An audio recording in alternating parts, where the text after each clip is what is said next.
안녕하세요. 김호준입니다. 지난 월요일 우리 외교부와 중국 외교부는 교류 협력을 정상 궤도로 회복한다는 동시 성명을 냈습니다. 중국과의 사드 갈등이 봉합 국면에 들어섰습니다. 야당에서는 굴욕 외교라고 비판을 합니다. 한마디로 중국의 경제보복으로 우리 기업이 입은 경제적 손실에 대한 보상, 사과를 받아냈어야 한다는 겁니다. 그런데 사드 배치로 인한 중국의 보복은 없다고 강조하고 또 강조했던 게 박근혜 정부 아니었습니까? 작년 사드 논란이 시작될 당시부터 박근혜 정부와 새누리당은 중국 경제 보복을 인정하지 않았죠. 명백한 보복 조치가 이루어지고 있는데도 아니라고 우겼습니다. 탄핵 기간 동안의 경제관계 장관 회의에서조차 사드로 인한 중국의 경제 보복 조치를 부인했죠. 경제보복에 대한 아무런 대응 시나리오도 없이 갑자기 사드 배치 선언부터 해서 기업들로 하여금 막대한 피해를 입게 해놓고 아무것도 인정하지 않았던 정치 세력이 이제 와서 그 피해 보상을 받아내지 못했다고 굴욕 외교라뇨. 자기들이 잘못해 만들어낸 피해의 책임을 왜 그걸 어렵게 해결해가고 있는 사람들에게 묻나요? 그리고 보수가 그렇게 중요하게 생각하는 미국 국무부가 이 공동성명에 대해 환영 성명을 낸 건 또 어떨 겁니까? 시비를 걸어도 좀 말이 되는 걸로 봅시다. 김호준 생각이었습니다. 현주입니다. 네. 굴욕 외교. 예. 저는 왜 굴욕 외교냐라고 했는지 처음 이해가 안 가가지고 찾아봤더니, 현 정부 출범 이후로 가장 웃기는 공세예요, 제가 보기에는. 굴욕은 어제 노회찬 의원도 얘기했지만 당시 중국이 당했다고 중국은 생각하는 거죠. 기억을 떠올려 보시면 황교안 총리가 중국에 가서 이제 시진핑 주석 만났는데 당시 사드 배치할 거냐라고 묻는데 사드 배치 고려하지 않고 있다라고 상대국의 정상이 묻는데 그렇게 답하고 나서 열흘인가요? 일주일 있다가 그렇죠. 예, 발표를 해버린 거 아닙니까? 배치한다고. 그런 일을 당하고 또 모욕감을 느끼지 않는 국가가 어디 있습니까? 예. 최소한 그때쯤에는 이해를 구하거나 어쩔 수 없었다고 양해를 구하거나 했어야 되는데 안 한다고 해놓고 예. 일이 제대로 틀어진 건 그때부터죠. 예.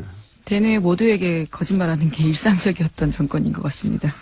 그때 황교안 총리가 몰랐거나 자신도 몰랐을 것 같아요. 예. 총리조차. 예. 예. 생각해보면 그분이 문자로 해고 통보 받았잖아요. 정말 아련한 일이네요. 네. 예. 문자로 해고 통보 받고 막 화가 났던 그때 상황이 떠오르는데. 어쨌든, 물론 그 이후로 중국이 보복을 하고 우리가 당한 건 부당한 건 맞는데 최소한 그런 상황을 유발한 당사자들이 이걸 굴욕 외교로 하는 건 말이 안 됩니다. 오히려 그때 기업들 손해봤다고 자기들의 일 때문에 사과를 해야 되는 거죠. 예. 네, 주구장창 사드에 의한 보복 없다라고 주장했었죠. 박근혜 정부에서는요. 네네, 그래서 피해 없다 혹은 뭐 피해가 없다고 하거나 아니면은 보복이 아니라고 하거나 그러니까 그렇게 사과받고 싶었으면 자기들이 짓고 있을 때 사과를 받았어야죠. 그때는 해결할 능력도 없고 그러니까 보복이 없는 척, 보복이 있어도 모른 척, 예. 사드와 무관한 척, 딴청만 피웠던 거 아닙니까? 갑자기 피해가 넘쳐난다고 지금 나오는 거잖아요. 그래서 사과를 받아냈어야 된다고. 예. 원래 여야가 주거니 받거니 하고 말이 되게 싸워야 중계하는 사람들 재미가 있는데 우겨도 적당히 우겨야 제가 표를 들어두는 척이라도 하죠. 답답합니다. 첫 뉴스는 뭡니까? 네, 다스는 누구 겁니까와 관련된 뉴스가 또 나왔습니다. 오늘 아침 CBS 보도인데요. 이명박 전 대통령이 서울시장이던 2004년과 관련돼 있습니다. 서울시가 현대자동차 양재동 사업 증축에 도움을 준 뒤 다스의 매출이 2배 넘게 뛰었다라는 보도입니다. 이명박 시절 재임 시절에요. 서울시가 현대차 사업 증축의 걸림돌을 제거하는데 역할을 했다는 사실이 공문을 통해서 새롭게 드러났다라는 겁니다. 그러니까 이게 이제 오래된 얘기냐. 김재록 게이트라고 있었어요. 예. 서울시장 시절에 그때 사실 검찰 수사가 이루어졌었고 당신은 한나라당이었죠. 한나라당 내에서 진상조사에 나와가지고 이거 뭐 명백하다. 인허가 로비가 있었다. 이런 얘기가 있었고요. 그런데 이제 더구나 그때 이 수사받던 서울시 공무원도 자살했어요. 네, 그렇죠. 검찰 내에서는 심지어 현대차 건물은 반은 불법으로 지어졌다라는 이야기까지 나왔다라고 합니다. 명백한 사장이었거든요. 근데 수사를 하다가 멈췄어요. 당시에. 흐지부지 됐었는데 김재록 게이트 이렇게 불렀었습니다. 그때 왜냐면 그 로비를 한 브로커 역할을 하는 사람이 김재록 당시 어디 회장이었는데. 네, 인베스트스 글로벌 회장이라고요. 그거 어떻게 다 기억해요? 예, 여기 기사에 나와 있습니다. 어쨌든 김재록 게이트라고. 네. 근데 그리고 나서 다스가 2배로 매출이 떴다는 거 아닙니까? 네, 그렇죠. 서울시장이. 이게 NB 피나미난이라고요. 네, NB적 현상입니다. 이게 민원 해결과 사적 이익이 확실한 수단고를 만드는 이명박 전 대통령 주변에 이런 일이 많습니다. MB 피나미난 적어놓으세요. 어디나. 네, MB 현상이요. 네. 예. 이번에는 이제 문서가 나오고, 예. 그리고, 그냥 봐준 게 아니라 그냥 봐줄 리가 있나요? 예. 다스가 매출이 2배, 2천억대에서 4천억대로 뛰었다. 예. 네, 그렇죠. 특히나 다스 같은 경우에는 현대차 그룹의 자동차 내장재를 납품하는 곳이거든요. 그렇기 때문에 그런 커넥션을 의심할 수밖에 없는 상황입니다. 자, 이것도 뭐 재수사 대상이 될 수도 있겠네요. 갑자기 태어난 거 보니까. 10년 전 사건인데, 그때 당시 이제 이미, 새누리당의 가장 유력한 대선 후보였었죠. 한나라당 당시로는. 네. 그게 10년 만에 다시 나오네요. 이명박 전 대통령 관련 사건들은, 예, 최소한 10년짜리들이 많습니다. 최소한. 예. 다스는, 예. 계속해서 매출 규모를 키워서요. 현재는 해외 매출까지 합치면 2조 원가량이 된다라고 합니다. 서울시장 되고 나서 2배 뛰고. 예, 또 눈부시게 뛰었고요. 또 대통령 MB, 되고 대통령 나서는 재직 기간 또 눈부시게 뛰었습니다. 6배가 뛰고 하고 이렇게 참 훌륭하신 분이에요. 자, 앞으로도 계속 뉴스가 나오겠죠. MB 피나미는. 자, 다음 뉴스는요. 네, 국정원 댓글 수사를 방해했다는 혐의로 수사를 받다가 숨진 채 발견되었던 국정원 소속 변호사에 대한 이야기 전해드린 바 있는데요. 이와 관련해서 오늘 아침 한겨레 신문이 새로운 소식을 보도했습니다. 같은 혐의로 조사를 받았던 이재영 검사가 숨지기 전 이 변호사와 수차례 통화했다라는 건데요. 이 검사가 해당 변호사를 회유하려 한 게 아니냐라는 의혹이 나오고 있다고 합니다. 근데 뭐 통화만 한 거 가지고는 내용을 알 수 없으니까요. 예, 통화를 할 수도 있겠죠, 당연히. 같은 사안으로 조사를 받던 상황이니까. 이제 여기서 사실은 유가족 입장도 들어봐야 되는데, 유가족이 이럴 경우에 이제 잘, 취재에 응하지는 않는데, 통상 유가족은 자살을 정말로 했다고 하더라도, 대부분 유가족들은 받아들이기 힘들어 하죠. 그래서 갑작스러운 죽음이기 때문에요. 자살할 이유가 없다고 이렇게 말하기 마련이긴 합니다만, 유가족 관점에서 의심스러워할 대목들이 있을 겁니다. 네. 그 부분 확인해 봐야 될 것 같고요.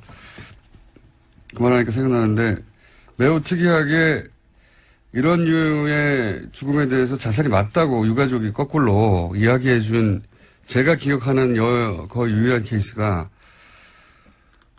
소위 마티 자살 사건이죠. 예. 그때 자살이 맞다는 뉘앙스로 오히려 의혹을 해명하는 역할을 부인이 했었죠. 예. 네, 근데 그 건 같은 경우에는 최근에 국정원개혁발전위원회가 발표했었는데요. 또 자살이 맞다 이런 결론이 나오긴 했습니다. 문서상으로는 특이점이 없다. 자살이 맞는 것 같다라고 했는데 예를 들어 그게 블랙 오퍼레이션 흔히 말하는 이었다면 거기 써 있을까요? 여하간 저희가 방송을 시작한 이후로도 이런 류의 자살이 굉장히 많았는데요. 예. 관심을 가지고 계속 저희는 지켜보고 있습니다. 유가족도 접촉을 한번 해보고요. 자, 다음 뉴스는요. 네, 국정원 특활비 관련된 수사가 계속 진행되고 있습니다. 이번에는 청와대가 지난해 4.13 총선을 앞두고 새누리당 내 경선 등과 관련해서 비공식 여론조사를 했다라는 건데요. 이와 관련해서 5억 원이 들었는데 그 돈을 청와대가 아닌 국정원에서 냈다라고 합니다. 요 상황은 이 발언과 연결해서 봐야 됩니다. 저희가 이 비공식 여론조사, 청와대가 여론조사 할 수 있지 않냐 이렇게 생각할 수도 있습니다. 근데 문제는 이제 이게 비공식이었고 당시 이 여론조사의 의도가 뭐였냐를 볼 수 있는 당시 상황에서의 박근혜 전 대통령의 발언을 일단 잠깐 들어보시겠습니다. 이제 국민 여러분께서도 국회가 진정 민생을 위하고 국민과 직결된 문제에는 무슨 일이 있어도 소신 있게 일할 수 있도록 나서주시고 앞으로 그렇게 국민을 위해서 진실한 사람들만이 선택받을 수 있도록 해주시기를 부탁드립니다. 기억하실지 모르겠는데 당시 이제 유승민 의원이 소위 탈박 선언을 한 거죠. 일종의 배신의 정치로 찍힌 네. 바가 있습니다. 그래서 진실한 사람을 뽑아달라고 진실한 사람 얘기를 굉장히 많이 했어요. 그때 당시에. 지난해 4.13 총선 전에 있었던 박근혜 전 대통령이 이제 진실한 사람, 저런 사람은 떨어뜨려야 된다는, 소위 친박이었다가 탈박한 사람들에 대해서 이 여론조사가 이상하다기보다는, 대단히 특이하고 이례적인 것은 쓰임새가요. 예. 네. 당시 TK 지역은 어차피 자유한국당, 당시 새누리당 인사들이 당선되게 돼 있어요. 그렇지 않습니까? 거기를 굳이 이런 돈을 들여서 비공개 여론조사를 한 이유가 뭐냐? 이제 소위 말해서 진박을 골라낸다고. 네, 진실한 박근혜 편인 건가요? 진박? 그렇죠. 그래서 진박이라고 했었어요.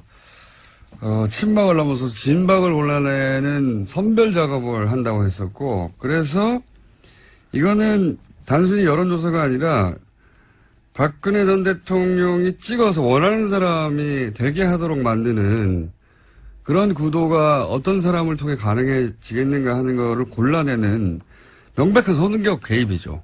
대통령 자신을 위한. 그러니까 몰래 한 거 아닙니까? 그러니까 일반 여론조사 청와대에서 하거든요. 예, 그건 그냥 청와대에서 주면 되는데 그건 들키면 안 된다고 생각하니까 이 돈을 땡겨온 거죠. 국정원에서. 들키면 안 되는 여론조사였던 겁니다. 자기들이. 왜냐하면 목적이 이랬으니까요. 네, 심지어 해당 여론조사 같은 경우에는 최근에 해산했다라는 오늘 아침에 머니투데이 보도도 있습니다. 단순 비즈니스상 이유로 인수합병 될 수도 있죠. 물론 수사가 자신들을 향한다는 걸 인지해서 그랬을 수도 있지만 여간 이건 단신에 해당되는 것이고 당시 여론조사 기관이. 그러니까 의혹이 들었지 않겠냐. 의혹이 저는 자세히는 모르겠지만 업계에 있지 않아서 굉장히 큰 돈이거든요. 이 정도면 특정 지역에 총선 출마 예정자들이나 이런 사람들을 여론조사하는 대구 경북에 지역구가 몇 개 있다고요. 예, 굉장히 큰 돈인데 잠시 후 리얼미터 권 실장 나올 테니까 벌써 들어왔네요. 어느새 조용히 들어와 있네. 예. 한번 물어보죠. 요 관련 사항은. 이 비용이 어느 정도 규모인지. 여하간 이 비용, 그러니까 여기서 이제 전후 맥락을 얘기하지 않고 여론조사만 자꾸 보도하니까 여론조사 할 수 있지 않냐 얘기하는데 전후 맥락은 그겁니다. 당시에. 유승민과 같은 배신자들을 다 찍어내고, 본인에게 진실되게 충성한 사람만을 따로 골라서 대구 경북에 당선되도록 만들겠다고 하는 대통령 의중이 들어간 선거 개입용인 겁니다, 이게. 말하자면. 자, 그런 겁니다. 예. 다음 뉴스는요? 네, 우병우 전 민정수석과 추명호 전 국정원 국장이 지난해 7월에서 8월 집중적으로 통화했다라는 JTBC 보도가 있는데요. 그 당시에는 이석수 전 특별감찰관이 우 전 수석의 처가 부동산 매각과 관련해서 감찰에 들어갔을 때입니다. 계속해서 모르는 사이다, 잘 보고하지 않았다라고 하고 있는데요. 전화통화 내용까지 나온 겁니다. 기록까지 나온 겁니다. 네, 인정하지 않았죠. 추명호 전 국장이 자기 전화번호는 아니라고. 예. 근데 다른 청와대 직원의 이 번호가 추명호 전 국장 이름으로 저장되는 바람에 들킨 거죠. 예. 추명호 전 국장은 명백한 최순실 라인이라고, 예. 아주 오래전부터 언론에 보도되어 왔었는데, 근데 추 국장하고 우 전 수석하고 이렇게 수백 통이나 단기간 내에 통화할 정도의 사이인데, 네, 3주간 수백 통 했다라고. 예, 하루 10통씩 했다는 거 아닙니까? 예. 추 국장이 최순실의 존재만 우 수석에게 비밀로 했다는 거 아닙니까? 이렇게 되면. 예. 우 수석은 자기는 최순실의 존재 자체를 몰랐다고 계속 얘기하고 있으니까요. 믿는 사람은 대한민국에서 거의 없는 걸로 보이긴 합니다만. 정황 증거 같은 것이 하나 더 나온 거죠. 예. 자, 리얼미터 해야 되기 때문에, 예. 제목 정도 스르륵 훑어볼까요? 예. 네, 블랙리스트 항소심 진행 중인데요. 이와 관련해서 어제 김기춘 전 비서실장이 청와대 캐비닛 문건 관련해서는 이것이 문제가 있다라는 주장을 했는데요. 조윤선 전 장관 쪽에서도 상당 부분 문건이 가려져 있기 때문에 이것은 증거로 쓸 수 없다라는 취지의 주장을 했습니다. 가려달라고 한 건 박근혜 전 대통령 쪽에서 가려달라고 한 거예요. 심지어 특검에서 다 봤다라고 하는데 왜 이렇게 문제 제기하는지 모르겠다라고 반박했습니다. 특검 쪽에서요. 자, 크게 신경 쓸 내용 아닌 것 같고요. 다음 뉴스 제목. 네, 미국 국무부가요. 네. 조셉윤 대북정책 특별대표를 통해서 유엔 북한 대표부와 접촉하고 있다고 로이터 통신이 보도했습니다. 네, 미국이 물밑에서 북한과 접촉하는 게 아니냐는 이야기는 저희가 오랫동안 해왔죠. 예, 이번에는 좀 더 구체적으로 나왔습니다. 직접 말을 했으니까요. 예. 조셉윤 대표가 북미 대화에 나서겠다 이런 얘기를 구체적으로 한 것이고. 예, 북한이 2달간 도발을 중단하면 북한, 미국 간의 대화를 나서겠다라는 구상을 러시아에 전달했다라고 합니다. 2달 이미 됐는데요. 예. 그러니까 저희가 한 달 전인가요? 2달 전인가요? 러시아 역할이 부상할 수 있다는 얘기를. 최선희 국장 같은 경우에 네. 계속 가고 있고요. 러시아를. 우리도 뭐 러시아와 접촉이 계속 있어서 러시아가 중국 대신에 중국이 지금 우리하고 뭐 사드나 이런 문제로 좀 소홀했지 않습니까? 그래서 러시아한테 그런 역할을 맡길 건가 보다 했는데 그래 왔던 것 같습니다. 러시아가 이걸 중간에서 역할을 하고 있었다는 뉴스가 나온 걸로 보아 뉴스공장의 분석은 항상 맞다. 아, 그런 결론으로 가실 거라고 깜짝 놀랐습니다. 예, 저희가 예상했지 않습니까? 자, 네. 여기까지. 시사인의 김은지였습니다. 감사합니다. 주마 리얼미터 권순정 조사실장을 나왔습니다. 네. 안녕하십니까? 안녕하십니까? 예, 빨리빨리 진행해보죠. 네. 예, 거의 뭐 해봤자 뭐 1%, 2%니까. 네. 좀, 요번엔 좀 많이 올랐네요. 아, 그래요? 네. 예. 자, 그러면 빨리빨리 해보죠. 대통령 지지율 어떻습니까? 네, 지난 4주 동안 거의 변동이 없었죠? 네. 뭐 근데- 0점 몇 프로 올랐다 내렸다 몇 예, 이번 주에는 2.2%포인트 올라서 69.4%가 되었습니다. 예, 부정평가는 27%에서 25.4%로 떨어졌고요. 추세가 어때요? 그러면 예를 들어서 추세가 이제- 수요일 네. 어제 일간 집계는 어떻습니까? 네, 그래서 어제 시정연설이 있었죠. 여론 주목을 많이 받았는데 어제는 일간 집계가 71.7%까지 올랐습니다. 간만에 좀 올랐네. 한 네. 9월 4일 이후에 약 2개월 만에 처음으로 70%대를 다시 돌파를 했고요. 리얼미터 기준으로. 예, 그리고 보수 중도 지금 분석을 해보니까 이념 성향이 다 올랐더라고요. 네. 그리고 봐야 영남과 2.2%입니다. 수도권 포함해서 다 올라서 전체적으로 보합세에서 약간 상승세. 약간 이제 강보합세라든지 예. 그렇게 봐야 되지 않을까 싶습니다. 떨어질 때 0점 몇, 뭐, 올라갈 때 2, 뭐, 이런. 예, 거. 뭐 다른 여론조사에서는 상당히 많이 큰 폭이 있는데 저희 리얼미터 같은 경우는 네. 매일매일 하다 보니까. 예, 그렇게 크게 변화는 없습니다. 근데 2.2%포인트 좀 정도 추세가 되면, 약간 예, 상승세, 약간. 예, 그렇게 봐야 될 것 같습니다. 민주당도 역시 약간 상승세. 예, 올랐습니다. 뭐. 1.7%포인트 올라서 50.9%를 기록했고요. 지난주까지는 40%대였는데 다시 50%대로 올랐었습니다. 자유한국당 아무래도 좀 떨어졌긴 해서 시끄럽습니다. 예, 자유한국당은 친박 출당을 둘러싸가지고 많이 갈등이 전폭되고 있지 않습니까? 네. 그리고 국정원 특활비 청와대 상납 의혹 이것도 역시 많이 일부 영향을 미치고 있지 않나 어제 싶은데요. 일간 집계로 어때요? 추세상. 어제 일간 집계에서는 상당히 많이 떨어졌습니다. 어제 일간 집계에서는 15.3%까지 이건 하락을 좀 했습니다. 많이 떨어졌네요. 네, 15주. 네, 그렇습니다. 17, 국민, 18 예, 하다가, 예. 국민당, 정의당 같은 경우는 각각 0.7%, 1.0%포인트 오른 6.6%, 5.7%였어요. 거의 변화가 없는 가운데 조금씩 오르는 이제 경향을 보이고 있고요. 바른정당이 좀 크게 약세를 보이고 있습니다. 그럴 수밖에 없겠죠. 지금. 네. 뭐. 당이 지금- 존립이 가능하냐 마냐는 상황이니까. 예, 떨어진 포인트는 그렇게 많지 않지만 4.4%를 기록했는데요. 네. 7개월 만에 최저치로 하락했습니다. 특히 31일 화요일 일간 집계에서는 3.9%까지 떨어졌고요. 알겠습니다. 지금 분당 위기에 있기 때문에 이런 부분들이 반영이 되고 있지 않나 그건 싶습니다. 뭐 예상 가능했던 예. 수치고요. 대통령이 뭐 60구나 70이나 그게 그겁니다. 예. 떨어져도 그게 그거고 올라도 저는 그게 그거라고 보는데 어쨌든 추세는 그런 식으로 약간 강보합 혹은 약간 상승세다. 네, 그런 네, 거고요. 그렇게 봐야 될 것 같습니다. 네. 자, 이번 주 이런 거 하다가 항상 현안조사 네. 별 큰 차이 없다 이렇게 해주시고 제가 보기엔 별 큰 차이 없다. 이 말할 때 빨리 시작해야 됩니다. 네, 현안조사 야, 이번에는 조금 핫한 조사를 좀 마련을 네. 했습니다. 낙태죄를 유지해야 되는지, 폐지해야 되는지, 이 부분에 대해 조사를 이거 해봤는데요. 궁금합니다. 제 기억으로 리얼미터가 이거 조사한 적이 있어요. 언제인지 기억 안 나는데. 7년 전 7년 2010년 좀 오래됐군요. 2월입니다. 요즘에 어제 청와대 홈페이지 들어가 봤더니 네. 낙태와 관련된 그 청원이 무려 105개 정도 어제 기준 제가 봤을 때 20만 명 이상이 또 예. 예. 특정 낙태죄 그거는 이제 폐지를 해야 된다는 청원이었는데 23만 명 이상이 잡혀 있더라고요. 그래서 언론을 비롯해서 상당히 핫한 이슈인데 결과는 폐지를 해야 깜짝 놀랐는데 이게 우리나라 사람들 좀 사회적인 이념 성향으로 보수적인 성향이 조금 더 강하거든요. 그래서 폐지를 해서는 안 된다라는 의견들이 조금 많이 나오지 7년 않을까. 전에는 그랬죠. 예, 7년 전에는 그렇게 나왔습니다. 명백하게. 예, 네. 근데 요번에 조사를 해보니 폐지를 해야 된다. 낙태죄를 폐지를 해야 된다라는 의견이 51.9%가 나왔고 절반을 넘었었습니다. 그리고 폐지를 하지 않고 유지를 해야 된다는 것이 36.2%였습니다. 조금 더 소개를 해드리면 2010년 2월에 조사한 것은 낙태 허용을 해야 되는지 말아야 되는지 이렇게 물었는데 거의 비슷한 조사이죠. 이때는 허용해서는 안 된다는 것이 53.1%였고 허용 찬성이 33.6%입니다. 정확하게 뒤집어졌네요. 거의 이제 숫자가 비슷하게 이제 그 뒤집혀온 겁니다. 7년 사이에 상당히 많은 변화가 있었던 것 같습니다. 저는 이 조사를 작년에 했어도 수치가 이렇게 안 나왔을 것 같아요. 그렇습니다. 저도 그 부분에 동의를 합니다. 예, 시대 정신이 바뀌어가고 있는 거군요. 네.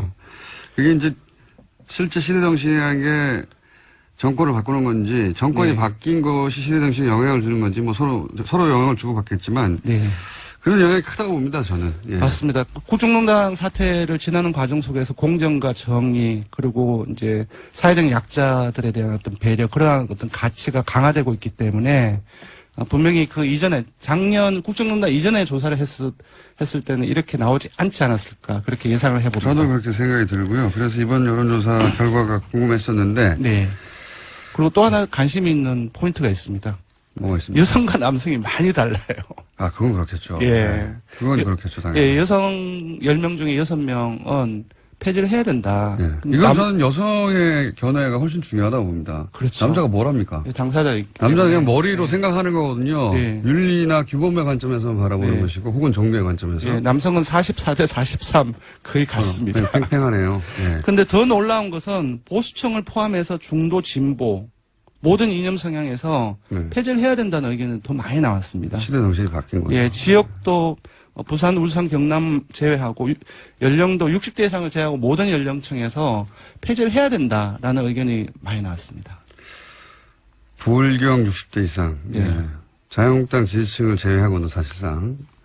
근데 자유한국당 이건 정당이 그렇게 중요하지 않아서 뺐는데요. 네. 자유한국당 지지층에서도 폐지를 해야 그렇군요. 된다는 의견이 더 많이 나왔어요. 그렇군요. 시대가 확실히 바뀌었군요. 네. 예. 요게 사실 요 낙태와 관련한 이슈는 미국 민주당과 공화당의 그렇습니다. 수십 년 된 그렇습니다. 예. 예. 어떤 정당을 지지할 것인가의 바로미터 같은 예. 이슈거든요. 종교라든지 사형제도라든지 이런 예, 항상 나오죠, 이슈 항상. 같은 경우는 사실상 첨예하게 갈리기 마련인데 예 그렇습니다. 뭐랄까요? 이런 여론조사를 보다 보면 최근에 이제 미국의 상황을 보다 보면 미국을 참 부러워했었어요 예전에. 예, 미국이 여러 가지 사회 제도나 정치 시스템이나 아니면 이런 이슈를 다루는 어떤 정도 눈높이가 네. 참 앞서간다 이렇게 생각했는데 우리나라도 많이 바뀌고 있죠. 이 네. 조사 결과를 보면 뭐랄까요? 미국이 참 후져져 보여요. 대통령도 그렇고 점점 그럼 우리나라가 더 나아져 보이나요? 부럽지 않다. 예. 뭐 딱 낙태 이슈 하나를 가지고 말하는 게 아니라 전반적인 상황들이 네 그렇습니다. 예. 그렇습니다. 자, 한 가지만 더 여쭤보고 요거 조사 개요 말씀해 주세요. 5억 이런 있잖아요. 네. 이 비용이 엄청 큰 거죠. 근데 이제 제가 듣기로는 네. 그 작년 4.13 총선 이전에 예. 당내 경선과 관련해서 조사를 예. 했다고 들었고 그러니까요. TK 지역이라고 되게 들었어요. 근데 네. TK 지역의 선거구가 총 합이 한 21개 정도밖에 안 됩니다. 예. 근데 그걸 다 하지는 않았을 거예요. 다 했다 하더라도 5억이 너무 많잖아요. 예, 제가 볼 때는 친박 중심으로 했다고 한다면 10개 내외가 아닐까 싶은데 보통 여론조사는 전화면접 조사가 가장 비싼데 1000명 조사를 할 경우에는 전화면접 조사라 해도 한 건에 1,500만 원 정도 내외입니다. 시장 가격이. 예, 시장 가격이. 그러면 도대체 5억이면 1,500만 원이면 어떻게 되는 그러면 한 겁니까?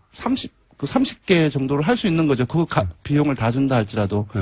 근데 30개가 안 되는데, 이 조사 경우들이. 같은 경우는 전화 면접으로 과연 했을까? 자동응답을 많이 했을 가능성이 높다. 그럼 더 왜냐하면은 싼데. 예, 그 A 업체가 본인이 직접 여론조사가 아니라 하는 곳이 외주. 정치 컨설턴 아. 그렇게 하는 회사이고 그런 경우는 외주를 주고 또 외주 비용은 되게 싸게 돌리거든요. 그런 것들을 감안했을 때 여론조사에 들어가는 비용은 더 낫지 않았을까. 다른 비용이 예. 크다. 예, 다른 비용이 훨씬 큰데 그렇다고 한다면 그 부분을 정치 컨설턴을 위한 비용인지 아니면 또 다른 비용이 있는지 부러운 거예요, 지금. 예. 예, 많이 그렇습니다. 왜냐하면 만약에 이 정도 비용이라고 한다면 아마 리얼미터가 리얼미터가 이걸 만약에 했다고 한다면 빌딩을 샀을 것이다. 부자가 되지 않았을까. 조사 결과는요? 예, 조사 결과는 이번 주중 조사는 TBS 의뢰로 전국 19세 이상 성인을 대상으로 월요일부터 수요일까지 무선 80%, 유선 20%, 전화 면접 자동 응답 혼용으로 실시했고 최종 응답자는 1,522명이었습니다. 표본 오차는 95% 신뢰 수준 플러스 마이너스 2.5%포인트, 응답률은 5.2%, 정당 간 통합 죄송합니다. 낙태죄 유지 폐지 조사는 TBS 뉴스공장 의뢰로 어제 하루 동안 주중조사 동일한 조사 방법을 실시했고 최종 응답자는 516명, 표본차는 플러스 마이너스 4.3%포인트였습니다. 리얼미터 권순정 조사분석 실장이었습니다. 감사합니다. 고맙습니다. 교육줄이 맞은 코너. 어떨 때는 사람들이 없애버려야 된다고 문자가 쏟아지고 어떨 때는 환호하는 내부자들 민주당의 안민석 의원 나오셨습니다. 안녕하십니까. 네, 더불어민주당 국민재산찾기 특별위원회 위원장 처음으로 당에서 뭐 하나 맡아봤습니다.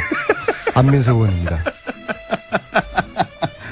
자유한국당의 김성태 의원 나오셨습니다. 예, 안녕하세요. 김성태입니다. 근데 김성태 의원님, 예. 최순실 재산 몰수 안 합니까? 아이, 최순실 재산 몰수를 위해서 특별법 발의도 지금 안민석 의원과 많은 동료인들이 참여한 가운데 하셨잖아요. 그리고 자한당 중에서 유일하게 김성태 의원 한 분이 특별법 서명도 하셨는데요. 예. 자한당은 여기 대해가지고 어떤 입장이에요, 지금? 아니, 그 법이 이제 구체적으로. 이거 통과시키기 싫으니까 괜히 뭐 합당한다, 탈당한다 하면서 우당탕탕 하면서 국민들 시선을 딴 데로 아이, 끄는 거 아니에요? 국회에서. 최순실이가 얼마나 지금 고마워요. 법을 특히 공장장. 심의하고 논의해서. 공장장을 다 의견을 세게 꺼내가지고 최순실 재산몰수 확 들어가게 해가지고 일각에서 지금 들리는 이야기가 최순실이가 공장장하고 주진우를 굉장히 고마워한다고.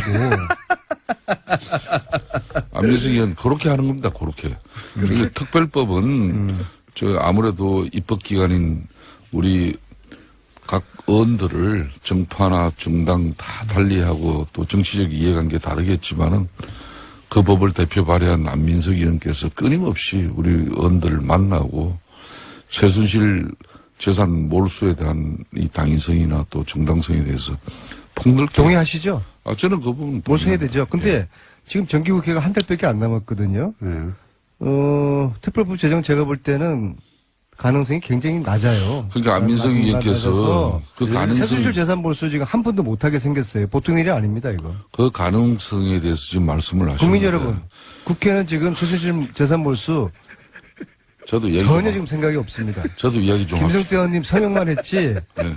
속으로는 전혀 생각이 없다고 저는 봅니다. 안민석 해명해 의원께서 보십시오. 그 법을 국회에서 처리하기 위한 처절한 진정성이 국회 내에서 이렇게 의원회관 방에 299개를 돌아다니면서 이 법 꼭 처리되어야 된다는 그런 뭐 입장을 그렇게 슬퍼하고 뭐 설득하기보다는 맨날 아니 최순실 재산 몰수 못하는 게 안민석 탓입니까? 안민석이 뭐 끝나지 않은 노력입니까? 전쟁 책이나 팔려고 전국에 유람하고 심지어 미국까지 그 북콘서트를 열고 아니 책을 우리는 팔아야지 그렇게 하면서 독일 그 가가지고 법 재산 통과를 이야기하는 게 이게 보내지 맞습니까?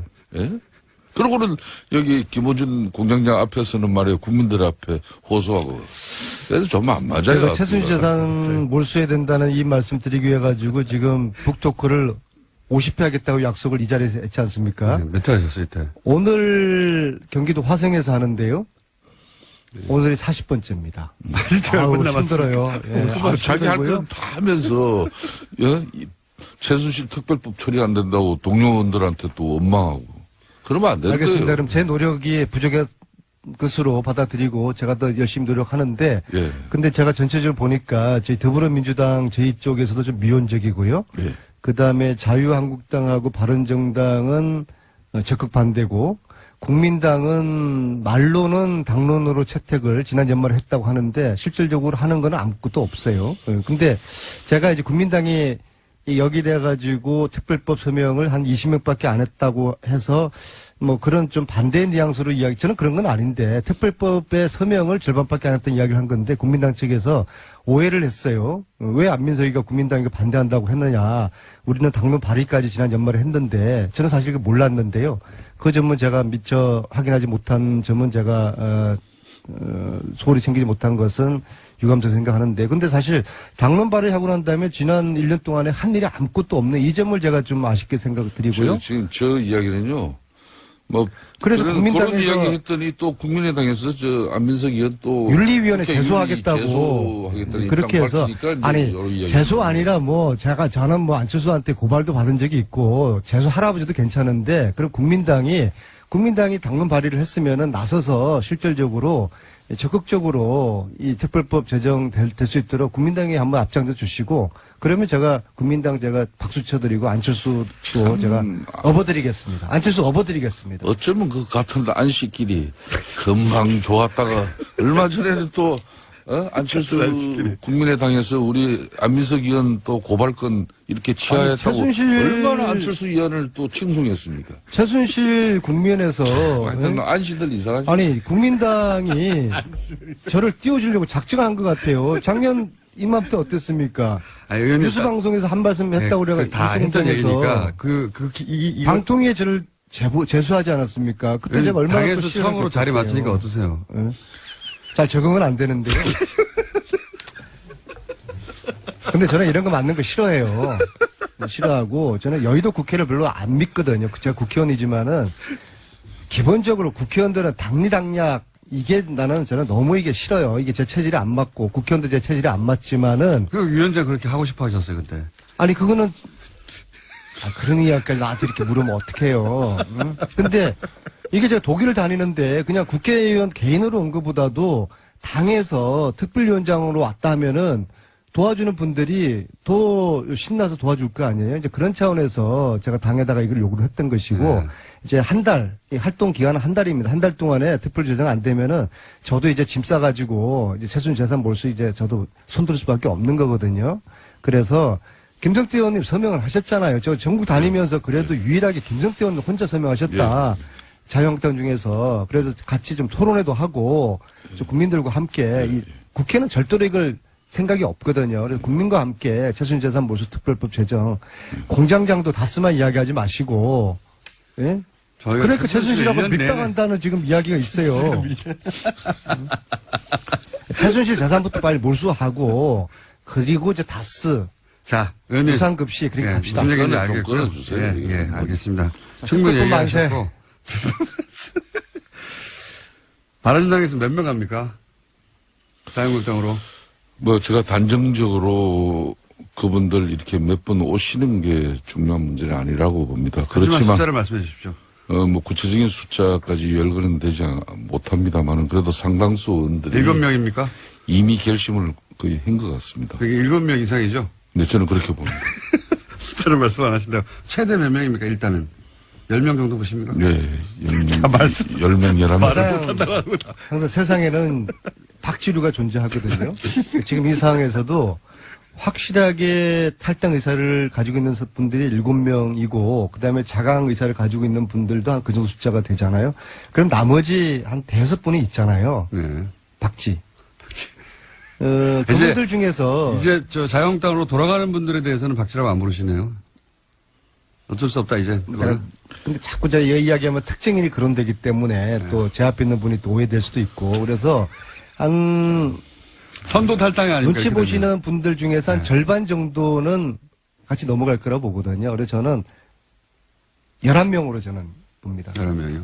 다음 주까지 11명. 10월 13일 전당대전까지 11명. 뭐 1차 뭐 그 정도까지는 뭐 좀 어렵겠습니다만은 1차는 그 정도는 안 된다. 그렇지만은 이제 뭐 여러 가지 변수들이 계속 발생하고 있지 않습니까? 또 남경필 정병국 의원이 중심이 돼가지고 예. 보수 대통합적인 차원에서의 통합전대하자고. 전당대회를 하자. 실적으로는 불가능할 것 그 같아요. 통합전대가 되기 위해서는 우선 바른정당에서부터 11일, 13일 정해져 있는 그 전당대회부터 그게 이제 취소되어져야 되는 것이고 그렇죠. 구체적인 통합을 위한 실무적인 통추위 이런 기구의 의원들이 참석하는 그런 당론이 정해져야 할 것이고 뭐 이런 뭐 논의를 위해서 어제 긴급 어총을 바른정당이 늦게까지 했습니다마는 결론 안 났고. 중요한 바른정당의 대주주주의 한 사람인 유승민 의원이 통합전당대회는 뭐 불필요하다는 입장으로 사실상 통합전대는 어렵다고 봐야죠. 이건 어떻습니까? 박근혜 전 대통령 출당의 마지막 프로세스로 최고위를 열어서 확정하자. 예. 이 최고위 열면 실제로는 뒤집어지는 거 아니냐. 그래서 최고위를 홍준표 대표가 못 열고 사실은 약간 민기적민적 했지 않습니까? 그렇죠? 이거는 결론이 났나요? 뭐 홍준표 대표가 그랬다는 그런 입장보다는 이제 우리 원내 체제가 정우택 원내 체제가 지금 문재인 정권의 이제 일방적인 이제 공영방송 이런 잘 살리기. 탄압 행위에 맞서는 투쟁을 지금 하고 있습니다. 그래서 예. 자유한국당은 지금 상복 투쟁을 하고 있지 않습니까, 그죠? 뭐 그런 측면에서 또 당내 문제로 이렇게 당 최고위가 지금 이 시점에 열리는 게 마땅하냐 그런 고민은 잠시 있었지만은 열기로 했나요? 어젯밤 최종적으로 홍준표 대표는 3일날 최고회의를 열기로 했습니다. 상징적인 의미가 큰데. 근데 최순실 재산 몰수는 안 합니까? 아니, 좀 이제 언제까지 최순실 몰수만 이게 이야기할 말이에요. 거예요. 네. 이게 사실은 이런 통합이라든지 탈당 이런 이야기가 아니면은 지금 이 전국에서는 핵심적으로 최순실 국정농단 이게 마무리를 위해 가지고 재산 몰수 이것이 국회나 언론에서 관심이고 화제가 돼야 되는 건데 실질적으로 재산 몰수가 묻히고 난데없이 통합 탈당 이런 이야기가 지금 언론에 초점이 되고 있는 너무 거거든요. 걱정하지 않으셔도 되는 게 순차적으로 급한 거 하고 또 그거 다시 돌아가서 할 겁니다. 걱정하지 마십시오. 예. 그럼 재산 몰수 된다고 봐요? 안민석 공장장은? 의원이 그러니까 안민석 의원님이 다시 부각될 수 있는 찬스 다시 옵니다. 이번 예. 국정감사에서도 이 방송의 공정성이나 균형성 이런 게 얼마나 지적을 받았습니까? 그러면 이 김원중 공장장이 얼마나 이 기울어진 운동장에서 그래도 예? 이 보수 정당의 입장을 그래도 이 청취자들에게 조금이라도 그래도 들려주려고 하는 그 균형성마저도 안민석 의원은 보면 대체로 깨려고 하시는 것 같아요. 그럼 공장님 제가 요거 딱 하나만 물을게요. 국회가 최순실 재산 몰수 특별법 통과시켜 줄까요? 빨리 좀 지금 빨리 좀. 지금 어렵겠죠. 좀만 그래, 기다려주시죠. 안 되니까, 좀만 이게. 기다려주시고. 예. 다른 이슈 한 묻혀가지고 다시 올라오니까 걱정하지 마시고요. 예. 서청원 최경환 의원 출당됩니까? 이건 어떻게 됩니까? 이제 박근혜 전 대통령의 자유한국당 이제 출당이 기정사실화되고 나면은 이제 서체 문제는 사실상 어총 사안이기 때문에 3분의 2가 원내대표인 정우택 대표께서 이 공을 이제 받을 수밖에 없는 이거 상황. 만약에 의총 자체가 수집되기 힘들다는 얘기도 나왔었는데 글쎄요. 그러니까요. 왜냐하면 어느 쪽도 피해를 입을 수 있으니까 그 결과가 파국적으로 만약에 여기서 의총에서 서청원 최경환 출당 결의가 안 되면 그러면 홍준표 대표가 지금 뭐랄까요 타격을 크게 입는 거 아닙니까? 예, 정치적 타격을 크게 입을 수밖에 없죠. 그렇지만은 이제 또 어떻게 전망하세요? 의총은 열린다 안 열린다? 홍준표 대표는 윤리 결정을 네. 상당히 지금 존중하는 입장이에요. 그렇기 때문에 어총 소집은 정우택 원내대표께서 이 문제에 대해서는 적절한 시점에 판단을 하지 않겠냐 이렇게 봅니다. 어떻게 전망하십니까? 열리긴 열립니까 의총이? 1번 의총은 열린다 안 열린다?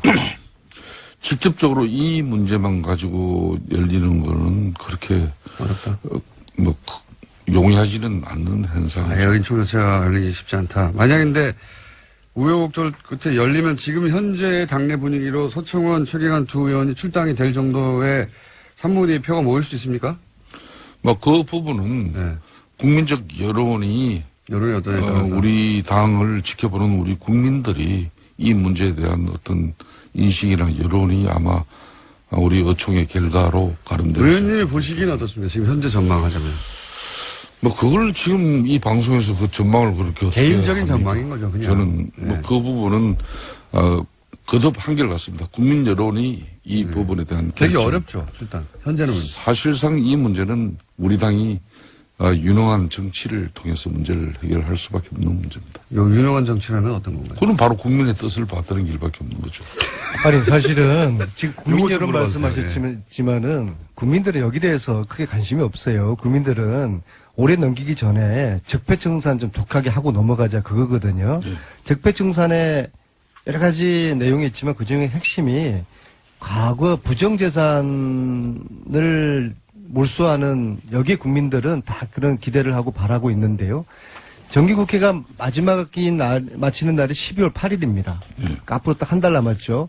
이 한 달 동안에 지금 국회의 분위기나 절차상 이 법사위원회가 특별법을 상정해서 논의하고 통과시키고 저는 지금 물리적으로 지금 굉장히 지금 어려운 지금 상황이라고 불가능에 봅니다. 가깝다고 저도 봐요. 그렇죠. 예. 예. 현재, 그래서 그걸 현재 국민들에게 상황에서. 일단 알려드려야 되는 겁니다. 그러면 최순실재산 몰수를 하지 말 것인가를 국민들께서 판단을 해주셔야 돼요. 다시 도전해야죠, 또. 다시 도전한다 그러면 예. 국민들이 국회는 이걸 통과시키려고 하지 않으니까 국민들이 국회에다 요구하고 압박하고 국민들이 할 수 있는 여러 가지 노력들을 국민들이 해 주시지 않으면 이 법 통과되기 어렵습니다. 그러니까 그러니까 최순실재산 지금- 몰수는 어렵다고 지금 이제 생각합니다. 공장장의 이 제지에도 불구하고 계속 최순실 재산 몰수에 관한 입장을 지금 계속 지금 뭐 저 발언 중에도 아니 들어오지 국회의원들이 않습니까? 관심 별로 없으니까 저라도 이렇게 뭐 그러니까 절절하게 이야기를 하고 국민들에게 아니 왜냐하면 국민들은 안민석 이게 당연히 의원님한테 재산 몰수 되는 걸로 알고 있어요. 그러니까 그래서 어려울 너무 거다 걱정하지 이야기하면은 마십시오. 안 잊고 있습니다, 사람들. 어제 밤에도 후배들하고 맥주를 마시다가 야 이거 안 될 거야라고 했더니까 그 중에 한 명 기절해가지고 병원을 갔어요. 네? 그러니까 안민석 아니, 의원님이 국민들이 아마 제가 기분을 제안합니다. 하실 거예요. 예? 그 북콘스트 조금 이렇게 유예하고 여기에 집중하세요. 어디에 집중해요? 아니 지금 최순실 재산 몰수 특별법을 네.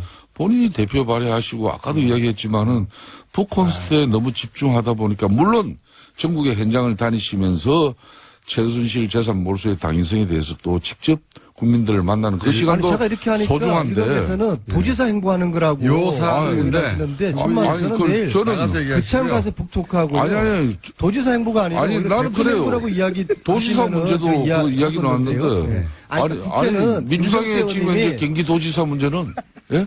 사실상 뭐 성남의 이재명 시장이 거론되고 뭐 남경필 뭐 현 지사보다 몇 배 우다 뭐 이런 김성태네? 조사도 나오는데 이재명 시장은 어찌 보면 거저 먹는 거예요. 저 안민석 의원은 그 엄청난 이야기 탄압과 듣고 저항 갔습니까? 투쟁으로 자기 지금 이름 숫자를 지금 내걸고 이재명 있는데. 시장 훌륭한데 왜 그래요? 아니, 뭘 특별법 또. 통과되면은 제가 이런 이 특별법 결정을 얘기는 하겠습니다. 제가 계속 거론할게요. 너무 걱정하지 마시고요. 이번에 안 안 되면 된다니까, 이번에 특별법이. 올해 안 되면 내년에 또 하면 되죠. 내년에는 안 돼요. 안민석 내년에는 의원님. 개헌하고 지방선거 전국인데 폐지가 넘어가 버립니다. 바람 불 때 연날리고 내년이 상반기 안 되면 물 들어올 때 후반기에도 계속 잊지 않고 물 계속 들어올 하겠습니다. 때 예. 노젓는 거죠. 다 때가 있는 겁니다. 물리적 시간이 지금 너무 부족하기 때문에. 뭘 갑자기 뭐 물에다 노를 젓는 이야기예요.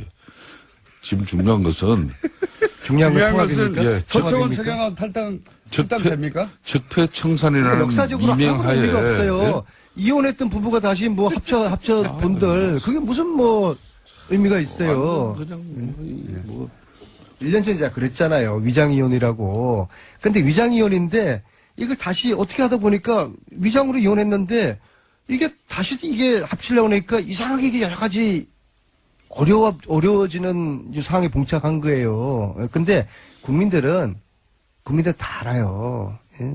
과거에 대한 반성 없이 국정농단 부역했던 거에 대한 반성 없이 뭐 합당 아니라 합당 할아버지를 하더라도 국민들 지지받기 어려울 겁니다. 안민석 의원님 고만했어요.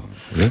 참 어째 그 최순실의 국정농단 그 분노는 국민들 여전합니다. 그 분노를 계속 살려나가야만이 이 정권의 국민적 여론과 지지를 등에 업고 국정 운영을 더 원활하게 할 수 있는 분명히 그런 큰 장점은 있습니다만은 언제까지 이렇게 적폐청산이라는 미명하에 과거를 가지고 이렇게 앞으로 미래를 위한 국민 대통합을 그런 그 통합의 시대를 갖다 주창해야 될 어제 죄를 대통령이 벌하지 않는 것, 내일의 더 큰 범죄에 대한 용기를 주는 어리석은 짓이다. 안민석처럼 이런 참모들이 주변에 많으니까 알베르 까미. 대통령께서 더 큰 안민석, 이렇게 김성태 의원님. 예? 대한민국의 통합을 해나가지 못하는